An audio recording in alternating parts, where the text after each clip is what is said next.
చాలా నీట్గా ఉన్నాయి, అన్నీ మంచి ఫినిషింగ్స్తో ఉన్నాయి. మన దగ్గర కలంకారీ దుప్పట్టాస్ ఉంటాయి, సో వాటిని ప్యారప్ చేసేసుకొని చక్కగా మీరు లాంగ్ డ్రెస్సెస్గా కూడా యూస్ చేసేసుకోవచ్చు. లెగ్గింగ్స్ అలా యూస్ చేసుకొని వీటిలో పేస్టల్ కలర్స్ ఉన్నాయి, డార్క్ కలర్స్ ఉన్నాయి, యూనిక్ కలర్స్ అయితే ఉన్నాయండి.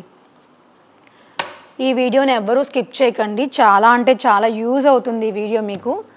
కలర్స్ చూస్తున్నారు కదా ఎంత బాగున్నాయో. వీటి ప్రైస్ మీకు చెప్పాను, 2800 అలా పడుతున్నాయండి. వర్తబుల్ ప్రైస్ అనమాట ఇవి. ఒక్కొక్కటి ఒక్కొక్క కలరు. వీటిల్లో డబల్స్ అయితే అస్సలు లేవు, సింగిల్ కలర్సే ఉన్నాయి. కావాలి అని అనుకుంటే కనుక మళ్ళీ రెడీ చేయించి తెప్పిస్తాము. అసలు కలర్స్ చూడండి ఎంత బాగున్నాయో. పేస్టల్ కలర్స్ ఉన్నాయి, బ్రైట్ కలర్స్ కూడా ఉన్నాయి. ఎన్ని కలర్స్ ఉన్నాయోనండి వీటిల్లో. So for the first time వచ్చాయి, ఎలా అయినా కానీ యూజ్ చేసేసుకోవచ్చు ఇవి. వీటి ప్రైస్ కూడా వర్తబుల్ ప్రైస్.